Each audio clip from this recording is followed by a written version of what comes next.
Hello everyone, I welcome you on our YouTube channel. और आज हम बात करने जा रहे हैं अपनी क्लास 12 की हिस्ट्री के चैप्टर नंबर 10 उपनिवेशवाद और देहात के बारे में। पार्ट 2 होने वाला है इस चैप्टर का। ये पार्ट 1 का लिंक आपको हमेशा की तरह ऊपर आई बटन और नीचे डिस्क्रिप्शन में मिल जाएगा।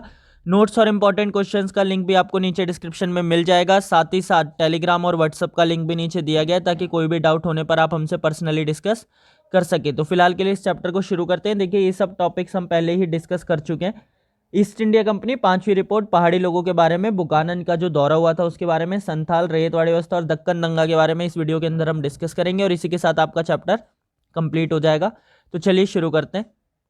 तो इंग्लैंड और ईस्ट इंडिया कंपनी, देखिए ईस्ट इंडिया कंपनी की शुरुआत कहाँ की गई थी? इंग्लैंड में की गई थी। देखिए, मैंने आपको बताया था कि भारत में अंग्रेजी शासन की शुरुआत किसने की थी? ईस्ट इंडिया कंपनी ने। यानी एक कंपनी थी जो व्यापार करने के लिए आई थी और धीरे धीरे इसने क्या किया? पूरे भारत पर कब्जा कर लिया। तो ईस्ट इंडिया कंपनी की शुरुआत कहाँ की गई थी? इंग्लैंड में। यानी ये जो कंपनी बनाई गई थी इसको कहाँ बनाया गया था? इंग्लैंड में बनाया गया था। इंग्लैंड के कुछ लोगों द्वारा इसे शुरू किया गया था।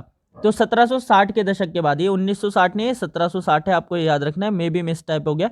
तो 1760 के दशक के बाद जब ईस्ट इंडिया कंपनी ने बंगाल में अपना शासन स्थापित किया, देखिए आपको मैंने पिछली वीडियो में बताया था कि बंगाल में उन्होंने शासन स्थापित किया था वहां के नवाब को हराकर। ठीक है, तो जब उन्होंने शासन स्थापित किया तभी से जो इंग्लैंड की व्यवस्था थी, यानी जो इंग्लैंड की सरकार थी, वो उन पर नजर रखे हुए थी कि ये कर क्या रहे हैं एग्जैक्टली भारत के अंदर। तो उस दौर में ईस्ट इंडिया कंपनी इंग्लैंड की एकमात्र कंपनी थी जो भारत और चीन से व्यापार कर सकती थी। यानी उस दौर में ऐसा था कि ईस्ट इंडिया कंपनी के अलावा और कोई कंपनी भारत से व्यापार नहीं कर सकती थी, भारत और चीन से। तो सिर्फ एक ही कंपनी व्यापार कर सकती थी, यानी एक ही कंपनी को परमिशन थी किससे? भारत और चीन से व्यापार करने की। और वो कौन सी कंपनी थी? East India company.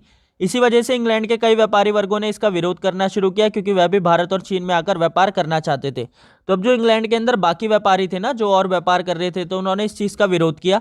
उन्होंने कहा कि नहीं, हमें भी क्या करना है? चीन और भारत से व्यापार करना है, ठीक है, ताकि हम भी क्या कर सके? लाभ अर्जित कर सके। तो इसके बाद क्या हुआ? जब उनकी बातें नहीं सुनी गई तो उन्होंने ईस्ट इंडिया कंपनी की आलोचना करना शुरू कर दिया, यानी उसकी बुराई करना शुरू कर दिया। तो कई राजनीतिक समूहों ने ईस्ट इंडिया कंपनी की आलोचना की।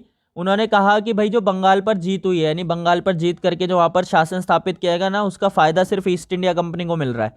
ठीक है, इंग्लैंड को पर्याप्त मात्रा में कर यानी टैक्स नहीं दिया जा रहा है जितना दिया जाना चाहिए। ईस्ट इंडिया कंपनी में भ्रष्टाचार बढ़ रहा है और अधिकारियों का लालच बढ़ता जा रहा है। जो लोग काम कर रहे हैं ना ईस्ट इंडिया कंपनी में, उनमें भ्रष्टाचार और लालच बढ़ता जा रहा है। कंपनी बंगाल में अव्यवस्थित रूप से शासन कर रही है, यानी वो अपनी मर्जी से शासन कर रही है, उसमें कोई व्यवस्था नहीं है। अब इन्हीं सभी आलोचनाओं के समर्थन में ब्रिटेन की संसद के अंदर कई रिपोर्टें पेश की गई, यानी ब्रिटेन की संसद के अंदर कुछ रिपोर्ट्स पेश की गई जिनमें ये सब आलोचनाएं थी। ठीक है, अब इन रिपोर्टों में से जो सबसे महत्वपूर्ण रिपोर्ट थी ना, वो कौन सी थी? पांचवी रिपोर्ट थी। कौन सी रिपोर्ट थी? पांचवी रिपोर्ट। तो अलग अलग रिपोर्ट्स पेश की गई, उसमें से जो सबसे इंपॉर्टेंट रिपोर्ट थी वो थी पांचवी रिपोर्ट। तो आपको ऐसा समझना है कि ईस्ट इंडिया कंपनी कैसे काम कर रही है उसके आधार पर, यानी उसको देखते हुए कुछ रिपोर्ट बनाई गई। उन रिपोर्टों को कहां पेश किया गया? ब्रिटेन की संसद में। और उन रिपोर्ट में से जो पांचवी रिपोर्ट थी, यानी जो पांचवें नंबर की रिपोर्ट थी, वो सबसे ज्यादा क्या थी? इंपॉर्टेंट थी। तो उसमें क्या लिखा था? देखिए, एक 1002 पन्नों की रिपोर्ट थी। ठीक है, इसमें जमींदारों और किसानों की अर्जियां शामिल थी, जिसमें उन्होंने कर माफी की अपील की थी। यानी जितनी भी उन्होंने अर्जियां वगैरह दी थी, उसके अंदर एप्लीकेशंस वगैरह दी थी सरकार को कि हमारा कर्ज माफ कर दिया जाए, वो इसके अंदर शामिल की गई थी। इसमें अलग अलग जिलों के कलेक्टर की रिपोर्ट भी शामिल थी। साथ ही साथ इसमें राजस्व इकट्ठा करने से संबंधित जानकारी थी कि कैसे टैक्स कलेक्ट किया जा रहा है। और इसमें यह भी लिखा था कि किस तरीके से जब जमींदारों की जमीन को नीलाम किया जाता था तो वो अलग अलग तरीके से अपनी जमीन को बचाने की कोशिश करते थे। तो इस तरीके से इंग्लैंड के अंदर ईस्ट इंडिया कंपनी की चीजें प्रस्तुत की गई। अब इन सभी रिपोर्टों पर ब्रिटेन की संसद में गंभीर बहस हुई, यानी वहां पर चर्चा हुई, बहस हुई। और इन रिपोर्टों के आधार पर क्या किया गया? 18वीं शताब्दी के अंतिम दशकों में कंपनी के प्रशासन से संबंधित कई अन्य कानून बनाए गए। यानी वो किस तरीके से शासन करेगी उसे बदल दिया गया और कुछ नए कानून बनाए गए। इन कानूनों के द्वारा कंपनी में कामकाज की जांच के लिए समितियां बनाई गई कि कुछ समितियां होंगी जो क्या करेंगी? जांच करेंगी और वो रिपोर्ट इंग्लैंड भेजेंगी ताकि ये देखा जा सके कि सब कुछ ठीक से हो रहा है। और साथ ही साथ भारत में प्रशासन से संबंधित रिपोर्ट भेजने के लिए कंपनी को मजबूर किया गया, यानी उसे फोर्स किया गया कि तुम वो सारी रिपोर्ट हमें भेजो जो कि तुम भारत के अंदर कर रहे हो, ठीक है, ताकि कुछ भी गलत ना हो। तो ये पांचवी रिपोर्ट इंपॉर्टेंट है, ये आपको याद रखनी है। किससे संबंधित थी? ईस्ट इंडिया कंपनी के शासन से संबंधित थी और इसके परिणाम क्या हुए जो मैंने आपको बताए। तो अब बात करते हैं पहाड़ी लोगों के बारे में। तो देखिए, ईस्ट इंडिया कंपनी के शासन के दौरान बंगाल में स्थित राजमहल की पहाड़ियों पर पहाड़ी लोग रहा करते थे। यानी बंगाल के अंदर पहाड़ियां थी। कौन सी जगह का नाम बताया इन्होंने? राजमहल की पहाड़ियां। तो राजमहल की पहाड़ी आपको याद रखना है। यहाँ पर क्या करते थे? पहाड़ी लोग रहा करते थे। ये लोग जंगलों से जुड़े हुए थे। ठीक है, इमली के पेड़ों के बनी झोपड़ी वगैरह में रह लेते थे और पूरे जंगल को अपनी निजी भूमि मानते थे। जीवन निर्वाह के लिए इनके द्वारा झूम खेती की जाती थी। झूम खेती आपने ज्योग्राफी में भी पढ़ी होगी। ठीक है, जिसपे ज्योग्राफी नहीं है उन्हें मैं बता दूं कि इसमें क्या किया जाता है, जंगल के अंदर यानी एक जगह को साफ कर लेते हैं। ठीक है, उस जगह पर खेती करते हैं, यानी झाड़ी वाड़ी काट के आग लगा के उस जगह को साफ कर लेते हैं, फिर उस जगह पर खेती करते हैं। एक साल 2 साल खेती करते हैं और फिर जब उस जमीन की उपजाऊता यानी जो उसके अंदर फर्टिलिटी थी वो खत्म हो जाती है, तो फिर दूसरी जगह पर जाकर ऐसे ही करते हैं, यानी उसे साफ कर लेते हैं जमीन को, वहां पे खेती करते हैं, फिर वहां से छोड़ के तीसरी जगह चले जाते हैं और इस तरीके से ये पूरा चलता रहता है। ठीक है, तो इसी को बोला जाता है क्या, झूम खेती। ठीक है, जमीन को साफ कर लेते थे और फिर अपनी कुदाल की मदद से जमीन को खोदकर वहां पर खेती करते थे। किसकी खेती करते थे, ज्वार बाजरा और दाल वगैरह उगाते थे ये। और जब तक जमीन उपजाऊ रहती थी उस जमीन पर खेती करते थे, उसके बाद ये जगह बदल बदल कर अन्य जमीन पर इसी तरीके से खेती किया करते थे। इसके बाद देखिए, ये बाहरी लोगों के जंगल में प्रवेश का विरोध करते थे, यानी कोई भी अगर बाहर से और कोई व्यक्ति अंदर घुस जाता था, जंगल में चला जाता था, तो उसका विरोध करते थे। ठीक है, उसे लूट लेते थे और भगा देते थे। इन सभी का एक मुखिया होता था, यानी जो इनकी जनजाति होती थी, जो ये पूरा समाज होता था, इसके अंदर एक मुखिया होता था जो समूह में एकता बनाए रखता था। और इन पहाड़ी लोगों और मैदानी लोगों में लड़ाई होने पर मुखिया अपनी जनजाति का नेतृत्व भी करता था। ये अक्सर मैदानी इलाकों पर आक्रमण करते थे। आक्रमण किस लिए किया जाता था, खाद्यान्न के लिए, पशुओं के लिए और अपनी ताकत दिखाने के लिए। मैदानी इलाकों में रहने वाले जमींदार शांति बनाए रखने के लिए इन पहाड़ी जनजातियों को क्या करते थे, टैक्स देते थे। यानी जो जमींदार थे, ठीक है, कहाँ पे, मैदानी इलाकों के, उन्हें क्या करना पड़ता था, टैक्स देना पड़ता था। किसको, इन मुखियाओं को। ठीक है, ताकि उनके क्षेत्र में शांति बनी रहे और ये पहाड़ी लोग उन पर हमला ना करे।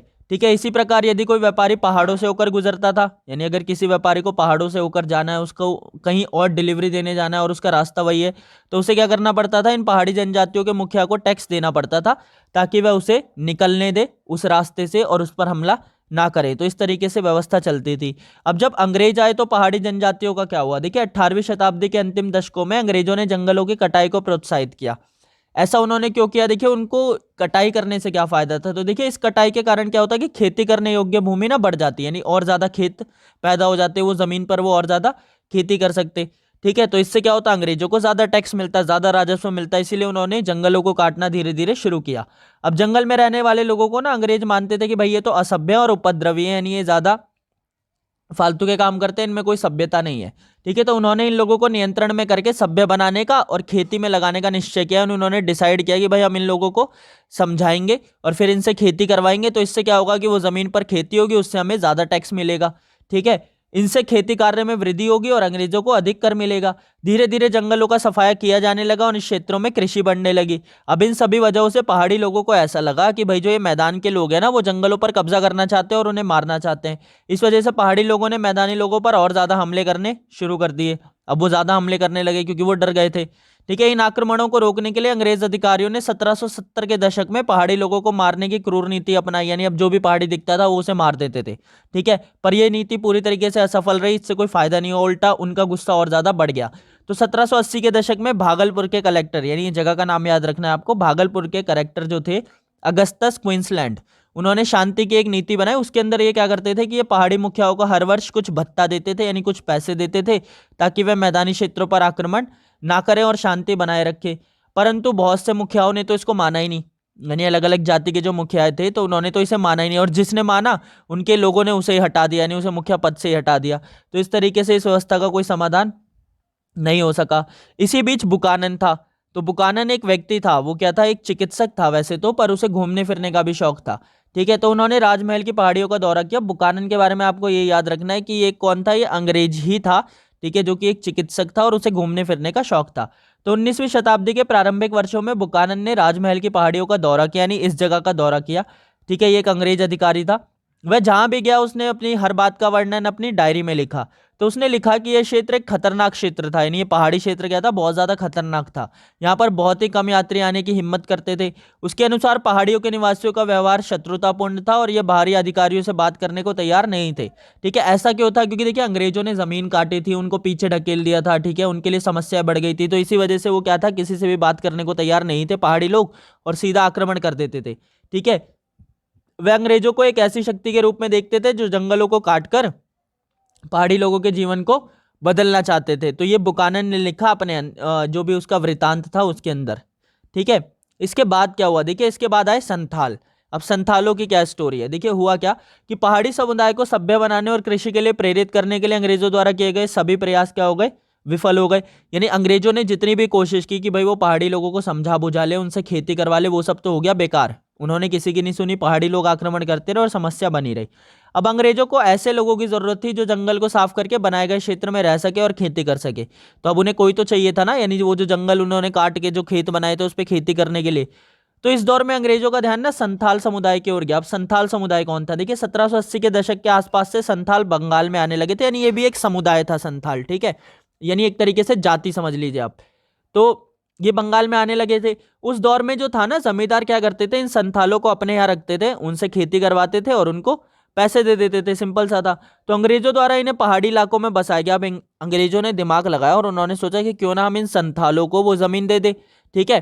अब वो जमीन दे देंगे तो ये उस पर खेती करेंगे और उसके बदले हमें टैक्स देंगे, हमारा तो कोई नुकसान ही नहीं है। तो उन्होंने क्या किया, इन संथालों को उन पहाड़ी इलाकों में बसाया ताकि ये कृषि करके अंग्रेजी राजस्व में वृद्धि कर सके। तो अंग्रेजी सरकार ने संथालों को जमीन देकर राजमहल पहाड़ियों की तलहटी में बसने के लिए तैयार कर लिया।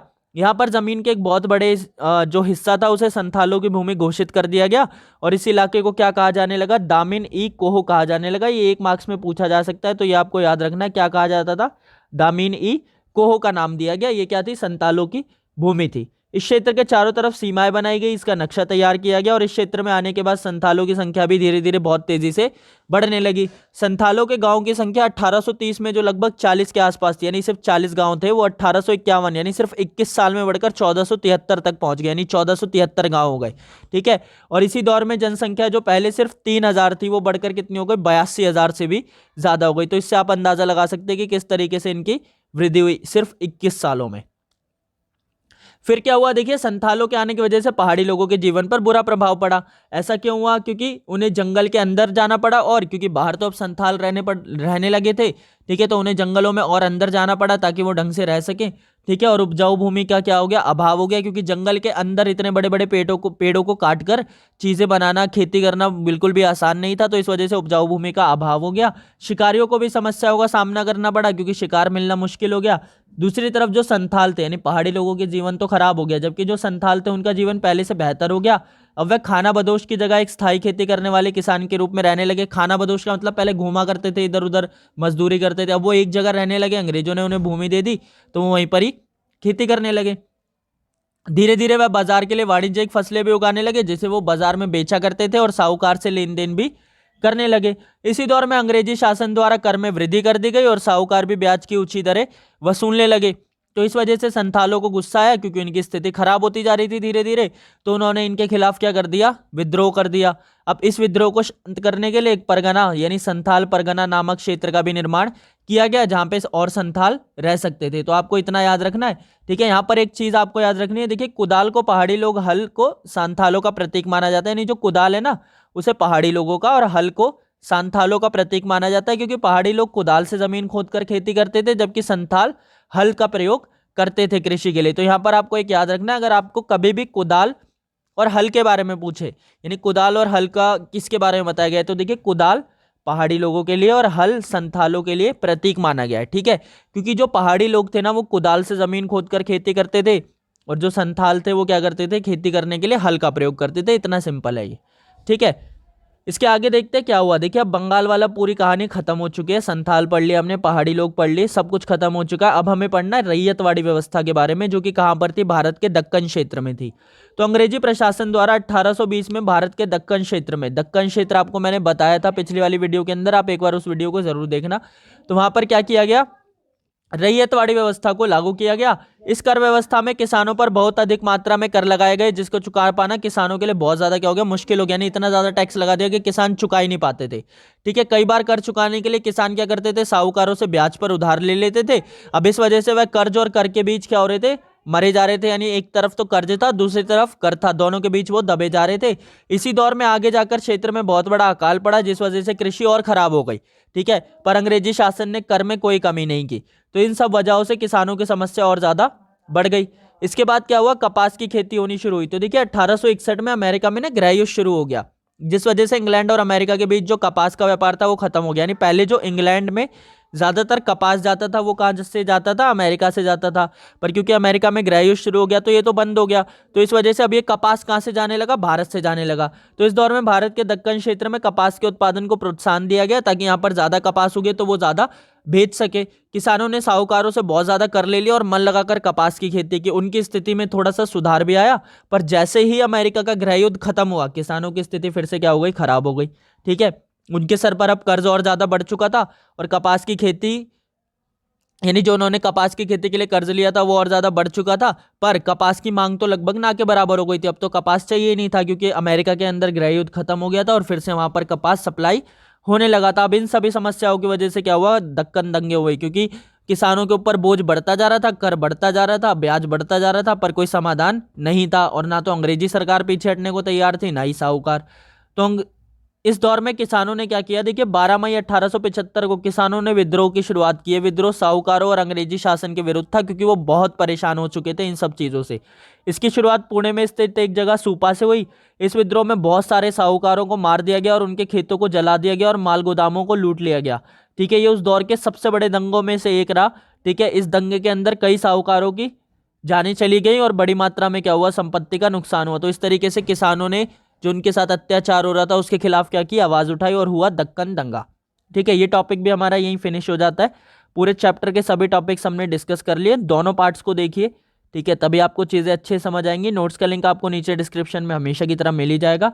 ज्वाइन कीजिए हमारा टेलीग्राम ग्रुप इंपॉर्टेंट क्वेश्चंस के लिए और बाकी की जो भी आपको अपडेट्स वगैरह चाहिए। सब्सक्राइब कीजिए चैनल को ऐसी और वीडियोस के लिए और एक लाइक छोड़कर जाइए क्योंकि आपका एक लाइक हमें मोटिवेट करता है ऐसी और वीडियोस बनाने के लिए। Thank you.